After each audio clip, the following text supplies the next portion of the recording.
The British economy had its worst month in nearly 2 years. UK economic output shrank by 0.3% in April, with a record £2 billion fall in exports to the US as President Trump's tariffs kicked in. The news is something of a surprise after Britain clocked up the strongest economic growth in the G7 in the first quarter.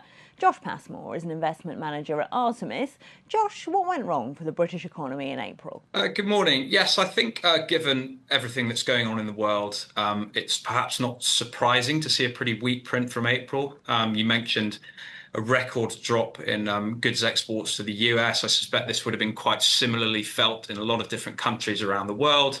Also, pretty weak month for services as well.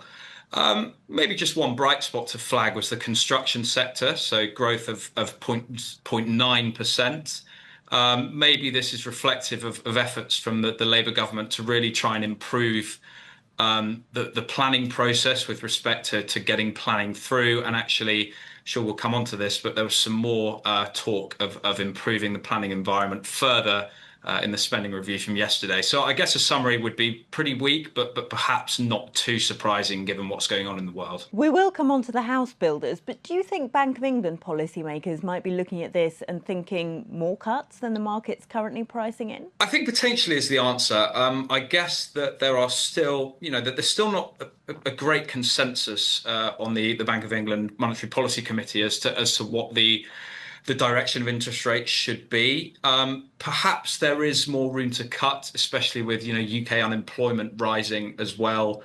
So I think potentially is the answer, but it's very difficult to say. There's a lot more uncertainty in the global economy and a lot more potential inflationary forces given everything that's going on with trade. So it's a difficult job that the Bank of England have for sure. And I guess one more point to make is that interest rates are perhaps more heavily influenced now by government debt than traditional macro factors. So, debt to GDP is above 100% in all of the G7 ex-Germany. Germany's probably going to get there, and that has a significant impact on whether interest rates can be cut. It probably means they can be cut less, given pretty out of control government balance sheets. And of course, Finance Minister Rachel Reeves set out how she plans to divvy up more than £2 trillion of public spending yesterday. She is nervous about bond markets. How did they react? Pretty sanguine is the answer, I think. Yields are fairly unchanged post the spending review. I think the UK 10-year is 4.5-ish% when I checked this morning.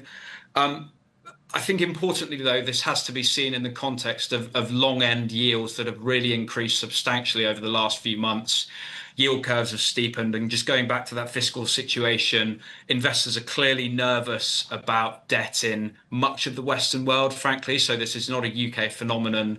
Doesn't look like the US has a credible plan yet to try and get the deficit down. So yields were fairly unmoved, but I think you have to see that in the context of yields having increased substantially over the last few months. In the equity markets, Josh, who are the winners from the spending review? It's interesting. I'd probably reference the house builders. So £39 billion for affordable housing is a lot more than was touted in the run-up to the spending review. So that was £25 billion that was sort of rumoured. And actually the fact that a lot of the planning regulatory changes have not actually gone through yet, but sentiment is improving. That suggests that there is a lot further to go with respect to the planning environment improving and actually house builders being able to get on and build in a way that they haven't historically. Elsewhere, defence is a relative winner, but frankly, defence shares have run pretty hard over the last few months. So a lot of this is priced in. And if we look slightly further out in terms of nuclear, Rolls-Royce's SMR capability, that looks particularly interesting if we're looking out over slightly longer time horizons. But I would say defence and the house builders are two obvious winners in the short term. The CEO of supermarket giant Tesco warned this morning that the supermarket's under pressure from higher prices. What did you make of those results? Pretty good, to be honest. Momentum has been very strong at Tesco for some time now. It's gained market share for 24 consecutive months. That is the longest stretch of gains by any supermarket since records began, and it now has a 28% share of UK grocery. I think this is reflective of one, Tesco running itself very well in its own right. It's got an excellent management team. It's got the balance sheet to invest in growth as it needs to. And actually, Clubcard, we think, is a really powerful data set, probably one of the best consumer behavior data sets in the UK, and the future optionality for growth from monetizing that is really quite interesting. I think the other point to make is that yes, Tesco is doing very well in its own right, but it's benefiting from a more favourable competitive environment.